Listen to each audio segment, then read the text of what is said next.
Eastern European games. I am interested to see. I'm pretty sure these are going to be all PC games, but let's go ahead and check this video from living unironically, or is it ironically? Living ironically in Europe. I can't believe it. Video games.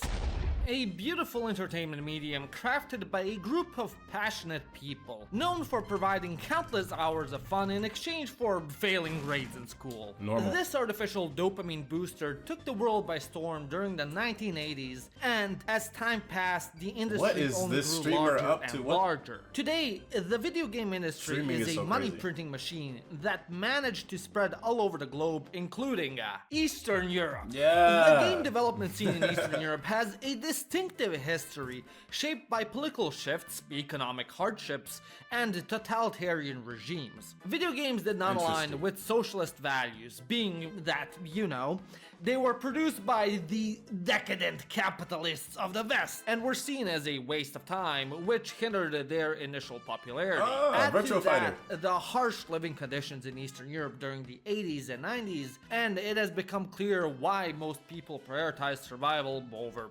entertainment. Makes sense. For the few enthusiasts who were passionate about gaming, obtaining a console or PC was anything but simple. Trade restrictions on Western entertainment meant that most had to rely on smuggling or purchasing gaming systems from the so-called black market.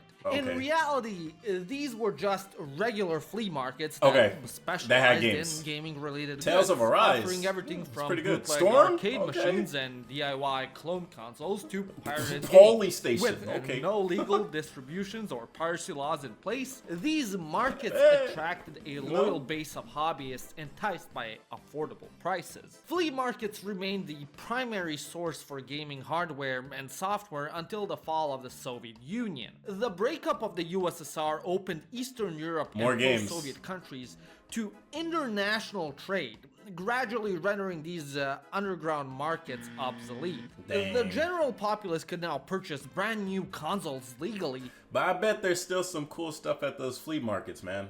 And the access to new technology paved the way for the rise of local game development studios like Amanita Design and GSC Game World. These newly established developers, while highly creative and motivated, were years behind their Western counterparts in terms of industry experience and this game, I want to play this one. They relied on innovation, carving out a unique identity. Unlike mainstream Western games, which often romanticized foreign lands, Eastern European developers drew inspiration from their own culture, history, and personal experiences. Their games incorporated elements of folklore and mythology, crafting stories that were dark, unapologetic, and deeply rooted in themes of survival. A reoccurring motif in these games is the struggle against overwhelming odds. Eastern European developers excel at portraying bleak, oppressive worlds where hope is scarce and perseverance is key. The difficulty of their gameplay often mirrors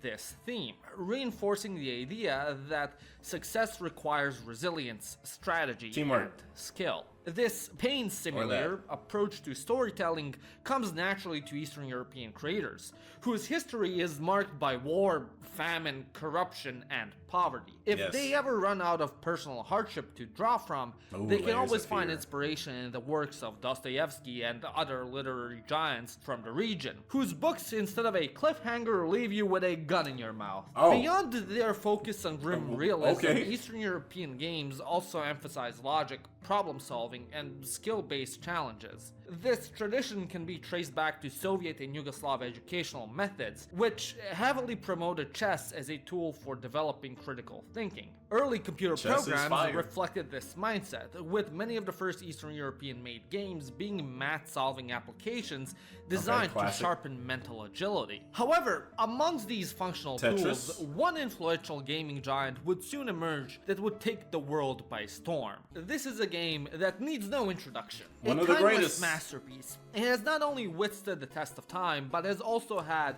a profound and lasting impact on the gaming industry as a whole. Originally developed in 1984 by Soviet computer engineer Alexei Paitunov, Tetris is deceptively simple in its premise. Players must rearrange geometric shapes to form complete rows. However, beneath its straightforward mechanics lies an extraordinary depth. For sure. The game offers an accessible experience McDonald's? while boasting a high skill ceiling, rewarding players who dedicate time to mastering it. Beyond its gameplay, Tetris was a pioneer in foundational game design principles that continue to shape the industry today, such as mass appeal, progressive difficulty scaling, and the concept of flow state gaming. Mass appeal in particular was a crucial factor in Tetris's Bro, success, ain't no way they played it on the dome. Or cultural barriers. Wait, hold on, was that crucial factor? Vegas spectators 40 years of Tetris. Oh, okay. I thought they were hacked or something. With no language or cultural barriers, no violence, and no mature content, Tetris was a game that could be enjoyed by players of all ages and cultures. This universal accessibility caught the attention of Nintendo, which acquired the rights to distribute Tetris on its Game Boy console. This move cemented Tetris as a household name. Bro, I ain't gonna lie. Most recognizable. Now is not the time for me to see stuff like that, bro. Games in history. The game's progressive difficulty scaling forces players to think quickly and make rapid decisions, naturally leading to the flow state phenomenon. Many players have described the experience of becoming so immersed in Tetris that they lose track of time, completely absorbed in the game's rhythm and pace. An illusion. This engaging, almost meditative quality is part of what makes Tetris so Y'all got any more Tetris? Interestingly, Tetris's hypnotic nature has also been linked to real-world medical benefits. Yeah, research from the Karolinska Institute and Oxford University suggests that playing Tetris may help prevent the development of PTSD. Participants who played the game after recalling traumatic experiences found it harder to relive those flashbacks. You're too busy focusing on the game. Tetris might interfere with the brain's ability to solidify distressing memories. Beyond its impact on casual gaming and mental health, Tetris has also left its mark on the world of esports. While it may not be the first title that comes to mind when discussing competitive gaming, Tetris has a thriving competitive scene with tournaments that showcase the incredible skill ceiling the game offers. Events such as the Classic Tetris Championship have gained widespread recognition, drawing elite players who demonstrate lightning-fast reaction times. Bro, I love the look on all of their faces. Locked in. And stacking strategies and rapid decision making. This rise of competitive Tetris has not only proven the game's depth, but has also inspired a new generation of players to push its mechanics to their limits. Tetris's impact on the greater gaming scene is immeasurable. It managed to pioneer key game design principles, develop a rewarding gameplay experience, and become a worldwide phenomenon, all the while fulfilling the USSR's requirements on censorship. Tetris is an ever-evolving cultural and entertainment miracle that blends simplicity with depth, and continues to be the most influential game ever developed by Slavic developers. Because of which, you can find Tetris all over the internet, free to play. But be careful, some websites you might try to play on might not be so safe without malware on Tetris. NordVPN, baby! W plug, brother! Like a good neighbor, Nord is always here. Plug, brother! But I gotta watch it. Instead of giving you a home-baked pie upon moving into the neighborhood, Nord gives you safety whilst browsing the internet. With the development of penicillin, we were able to make tuberculosis irrelevant. And with the development of Nord, computer viruses and pop-ups are a thing of the past. In addition to that, Nord also, like a good VPN, hides your IP address, stops dumb web trackers, and protects your privacy. But unlike those beta... Now I'll say this, because I use Nord, sometimes they mess up my phone. Legitimately. Like, you can't search for anything until you delete Nord off of your phone, and then you can search again. So that's all of the ad I got, because I ain't gonna dick ride them, because for some reason they do have some faulty issues. And what is going on with her eyes? Eyes, and not worry about your credit card and picture of your house being posted online for everyone to see. So don't waste any time and go to my link in the description at nordvpn.com/ironicallyvpn. How much? And get your exclusive NordVPN deal. Plus 4 months extra with a 30-day money-back guarantee. Money-back guarantee? Taking a step back from brains... Bro, I'm waiting to see Metro. I know Metro's going to be on here, and something to do with Chernobyl will also be on here. stimulating puzzle games that Eastern Europeans are fond of, we turn our attention to the quintessential genre most commonly associated with Slavic games, the Eastern European Paint Simulator. These are games known for their punishing difficulty, bleak atmosphere, and unrelenting realism, Stalker. And few titles embody this philosophy better than Stalker. Everything about this game, whether it's the concept art, haunting cover designs, or raw gameplay, immediately signals that it was crafted by Slavs with a purpose. Bruh. To showcase the tragedy and horrors of a nuclear disaster spiraling even further out of control. But it doesn't stop there. The game injects a dose of post-apocalyptic fantasy, introducing elements that heighten both the challenge and mystery, much like The Witcher and other games emerging from Eastern Europe. Let's go. Stalker The Witcher places a strong emphasis on player freedom, immersion, and most importantly, atmosphere. Unlike many open world games, Stalker doesn't hold your hand. There's no omnipotent figure dictating the rules of the wasteland. Your primary mission? Survive. Track down and eliminate a mysterious man known as the Strelok. Strelok is more myth than man, an elusive figure whose reputation precedes him. He is said to be one of the few who managed to reach the center of the zone, the perilous and mutated wasteland born from the Chernobyl disaster, and live to tell the tale. As you pursue him, you'll have to scavenge for supplies, piece together fragments of information, and battle both monstrous abominations and desperate survivors who are just as ruthless as the environment itself. The gunplay is where Stalker separates itself from more traditional shooters. I hear it's and very for good. Better or worse, it doesn't hold realistic. back. The combat is brutal, punishing, and deeply immersive. A well-placed bullet, whether from you that bullet or drop your is enemy, crazy, can man. mean instant death. Jeez. Even if you have precise aim, the game's unpredictable bullet spread and weapon degradation make every gunfight a gamble. It's the kind of game where you might end up screaming at your screen after an unseen sniper sends you back to your last save. But this isn't lobby. Call of Duty, and it isn't supposed to be. The harsh gun mechanics force players to think tactically, carefully considering every engagement instead of running in guns blazing. Avoiding combat isn't always an option. The zone is merciless, and survival often demands bloodshed. You'll frequently be forced to make difficult choices. Do you stick with a powerful but nearly empty rifle, or swap it for a weaker gun with more ammunition? These kinds of split-second decisions reinforce the game's semi-open-ended approach, ensuring that no two playthroughs feel exactly the same. Much like its gameplay, the story isn't rigidly linear either. While you do need to complete the main storyline,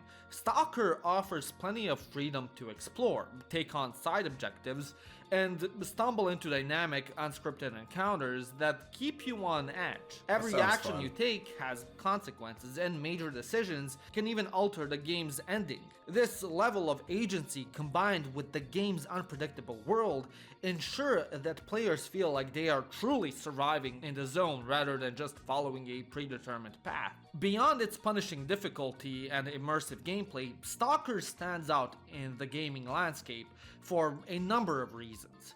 First, it pioneered a unique blend of FPS, RPG, and survival horror elements long before survival games became a mainstream genre. The game's dynamic life system, which governs NPC behavior and creates emergent events, makes the world feel alive even when you're not actively engaged in combat. It also helped to define the Eastern European Paint Simulator genre, a term used affectionately by fans to describe games from the region that embrace realism, bleak atmospheres, and merciless difficulty curves. Games like Escape from Tarkov, Metro 2033, and even DayZ owe a lot to Stalker's legacy. And while Stalker never reached mainstream blockbuster status, its impact on gaming culture is undeniable. Its cult following remains one of the most dedicated in the industry, with fans keeping the game alive through extensive modding, fan-made expansions, and a thriving community that continues to push its boundaries. Creating a brand new genre from scratch is no easy feat, but arguably an even greater challenge is breathing new life into a genre that has long been exhausted.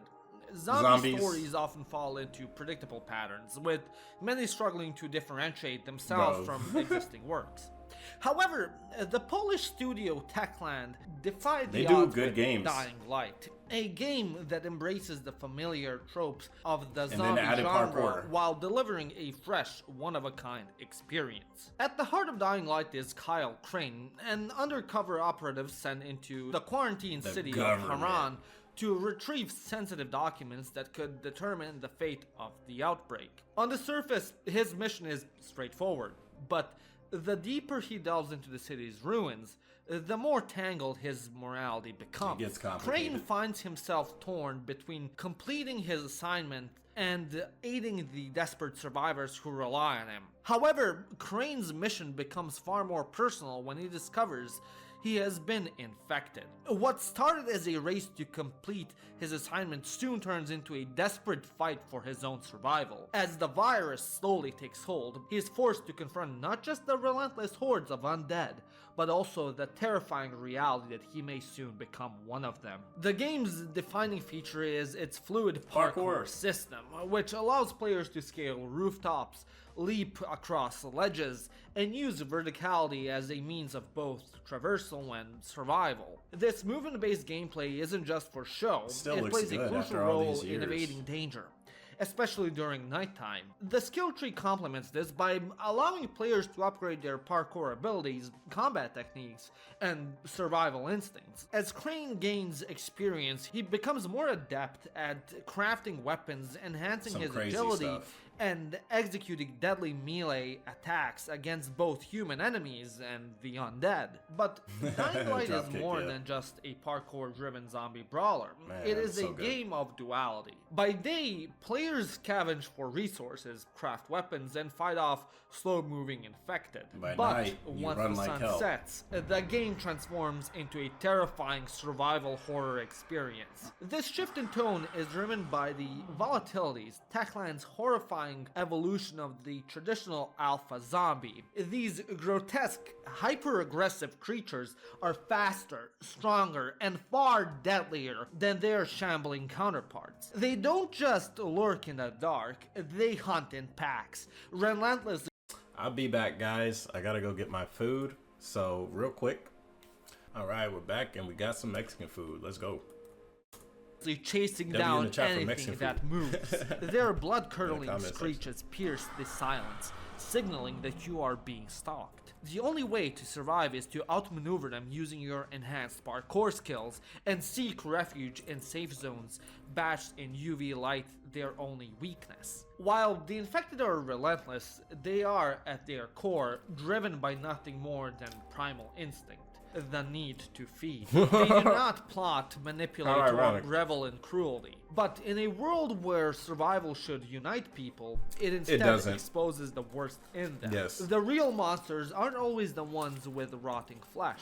Sometimes they are the ones who still have their humanity. This is where race comes in. A warlord thriving in the chaos and the main antagonist. Someone has to be king. He rules through fear, bending others to his will, not because they believe in him, but because they have no better choice. In a time when cooperation could mean salvation, Rice instead chooses to impose his twisted ideology, exploiting the weak and punishing those who dare defy him. Unlike Crane, who clings to his fading morality, Rice has abandoned his completely, proving that in an apocalypse, it is not the undead you should fear most. It's humans. It's those who still breathe. In the end, Dying Light isn't just another zombie game. It is a masterclass in blending survival, horror, action, and immersive storytelling. It challenges players to adapt, evolve, and confront the true horrors of an apocalyptic world where good and evil are fading concepts. Eastern European developers have proven their ability not CD only Projekt to Red. craft Except for when they dropped Cyberpunk and the shit did not work until they kept updating the game.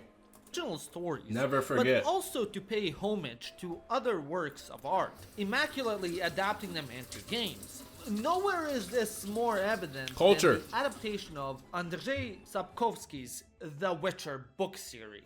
The first Witcher game was a modest start, hindered by limited resources, but it laid the foundation for something greater. It wasn't until The Witcher 2, Assassins which of was Kings, also that CDPR truly found their footing. By securing a deal with Microsoft, they were able to expand the game's reach and lay the groundwork for The Witcher 3, one of the greatest of all time, which would become a defining moment in both CDPR's legacy and gaming the RPG history genre as a whole. What sets Witcher 3 apart from the open world games is its integration of Slavic mythology and often unexplored treasure trove of eerie legend, creatures, and ancient beliefs. Rather than relying on the familiar tropes of Western fantasy, CDPR chose to delve into the rich cultural heritage of Eastern Europe, bringing to life a world that feels not only immersive, but deeply grounded in real-world mythology. In Slavic folklore, the line between the supernatural and the human is often blurred. I agree with this. In real life is what real life.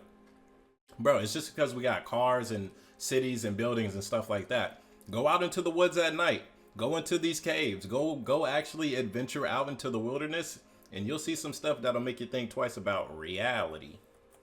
And this duality permeates The Witcher 3. The Wild Hunt, the primary antagonist force in the game, draws directly from ancient Slavic and Germanic legends of a spectacular army that rides across the sky, heralding doom. In some traditions, the Wild Hunt is a group of lost souls, condemned to roam the earth forever, and their appearance is a harbinger of death. The Witcher 3 takes this haunting vision and amplifies it, using the Wild Hunt as a powerful force that hunts not only for souls, but for a way to conquer the world itself. The eerie glow of their riders and their overworldly presence encapsulates the ominous dread that Slavic folklore has long associated with death and fate. And then there are the crones of Crookback Bog, whose distributed figures are inspired by Baba Yaga, one of the most iconic figures in Slavic myth. Yes. Baba Yaga is a fearsome ancient witch who lives in a hut that stands on chicken legs. A creature both nurturing and terrifying, capable of both helping and hindering those who seek her out. The crones in The Witcher 3 embody the darker aspects of Baba Yaga. They are cunning, manipulative, and delight in cruelty, luring travelers to their doom in the same way that the Slavic myth warns of venturing too close to the unknown. Their grotesque appearance and sinister motifs capture the essence of this terrifying figure, proving that not all folklore is meant to comfort. Absolutely. Other creatures in the game are deeply rooted in Slavic myth. The Leshen, a forest spirit who rules over the woods, is another mythological creature inspired by Slavic traditions. In folklore, the Leshen is a protector of the forest, a guardian who punishes those who desecrate nature. For every piece of paper that you just throw out the window when you're driving down the street, this thing's coming for you. Hey, you better clean up. Clean up your act. Takes this figure and turns it into a deadly enemy, a forest deity who will stop at nothing to defend its domain from intruders. This duality... Alright, sorry about that. The delivery driver was confused because the thing I ordered wasn't there and he was asking to replace it, and I told him to just remove it. Because context is king. The game also features real-world pagan rituals that have been woven into the narrative. One such example is Jadi, an ancient Slavic tradition where people honor their ancestors by performing rites to summon their spirits. In The Witcher 3, this ritual is a key part of a side quest, where Geralt is asked to participate in a ceremony meant to contact the dead. This representation of Jadi is both respectful and haunting, capturing the spiritual connection to ancestors that was deeply ingrained in Slavic culture. This is what I actually enjoy most about the games that always involve culture, like to actually see something resembling what has taken place for many, many generations in an entirely different culture that I'm not familiar with. Like, I'm in tune when it comes to religious experiences, tribal experiences, shamans, chieftains, stuff like this. And to see it portrayed in video games as well, it's really amazing, especially for ones that I personally haven't been involved with yet. So like when I go visit Eastern Europe, I would love to actually come across villages or towns that still honor their ancestry and even maybe participate in whatever it is that they do to honor their ancestors. Like that sounds really cool to me. Sounds very interesting. So to see it in the game, even though I know what happens in this quest, I wouldn't be down for that IRL, but to see this in the game is really cool. It serves as a reminder of the importance of the past in shaping the present, a theme that resonates throughout the game, especially in Geralt's own troubled history. Beyond the creatures and rituals, The Witcher 3 incorporates Slavic mythology in more subtle ways, particularly through its world design and the music. The architecture of the village, the sprawling forests, and the eerie swamps are all inspired by the landscapes of Eastern Europe. The game's environments evoke a sense of nostalgia for the medieval period, with the looming presence of ancient ruins and crumbling castles. These landscapes are not just backdrops, they are living, breathing testaments to a rich cultural history, much of which has been lost to time. In terms of music, the folk songs embedded in the game, such as Naranča from Croatia, Gusta mi magla, Padnala from Serbia, are more than just background tracks. They are integral to the atmosphere, infusing the world with a deep sense of Slavic heritage. These songs, many of which date back centuries, capture the spirit of a bygone era, invoking a connection to the past that is central to The Witcher 3's theme. It's living history. At the heart of the game stands Geralt of Rivia, a character deeply influenced by his world's complex moral landscape. Geralt's journey is shaped by his encounters with the mythical and the human, where he constantly wrestles with what it means to be a monster in a world filled with both literal and metaphorical beasts. Unlike the creatures he hunts, Geralt is not a mindless killer, and his actions are dictated not just by his code as a witcher, but by a personal set of values that often conflict with the world around him. Geralt is frequently forced to confront the gray areas of morality, where the lines between right and wrong are blurred. In a world filled with corruption, deceit, and moral ambiguity, Geralt becomes a reluctant hero, choosing his battles wisely and deciding often painfully who is worthy of his protection. The Witcher 3 is not only a love letter to Slavic culture, but it is also a mediation on morality and fate in a world where the concept of good is often subjective. Geralt as a character embodies this tension, representing both the ancient mythological hero and the cynical, pragmatic man hardened by experience. The monsters he faces are not just physical, they represent the darker forces in humanity, forces that Geralt must confront and often become entangled with. Ultimately, The Witcher 3 has become a shining example of how video games can be used to explore cultural myths and traditions in a meaningful way. It's a game that not only entertains, but also educates, revealing the depth of Eastern European folklore and challenging players to examine the complexity of morality in a world bereft of clear answers. Eastern European game development stands as a testament to creativity born from the absence of tranquility. While constrained by limited resources and economic hardships, developers in the region turned these obstacles into opportunities, forging a unique identity in the gaming industry. Yes. Their works often emphasize realism, deep narratives, and immersive atmospheres, setting them apart from their Western counterparts. Moreover, the cultural and historical influences of the region have played a crucial role in shaping the storytelling and mechanics of these games. Many titles reflect themes of survival, moral dilemmas, and the impact of oppressive regimes, resonating with players worldwide. The region's developers have demonstrated an ability to craft engaging, thought-provoking experiences that challenge conventional gaming norms. However, no list would be complete without acknowledging some standout titles that, while not the main focus here, deserve recognition for their contributions to gaming. Metro series, inspired by Dmitry Glukovsky's novels, the Metro series delivers a masterclass in atmosphere, blending survival horror, immersive storytelling, and tactical combat. Its haunting depictions of post-apocalyptic Russia combined with resource-scarce and moral choices make it a standout in the FPS genre. Factorio, for those who love optimization and problem-solving, Factorio offers a near-endless depth of complexity, tasking players with building and managing vast automated factories. The game perfectly balances logistics, automation, and engineering, making it an addicting challenge for those who enjoy efficiency and there's Kingdom Come Deliverance, a game that dares to prioritize historical accuracy. Good game.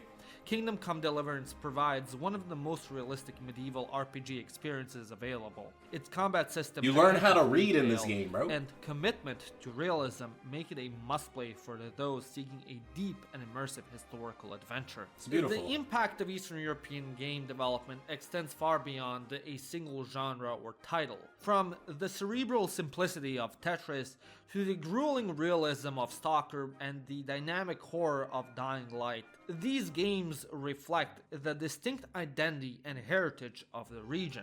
They challenge players with intricate mechanics, immerse them in hauntingly authentic worlds, and leave a lasting impression through their storytelling. As Eastern European studios continue to grow, they maintain their distinctive creative approach while embracing modern advancements. Their success is a testament to those brilliance born from trials and tribulations, proving that limitations are the ultimate source of creativity. Anyways, I hope you enjoyed this video. It was an amazing video, brother. Like and subscribe button. Always. If you really did, become a member like these. Yes, wonderful like people. them. Be My like name them. is Janusz, and you've watched Janusz, thank you. Ironically in Europe.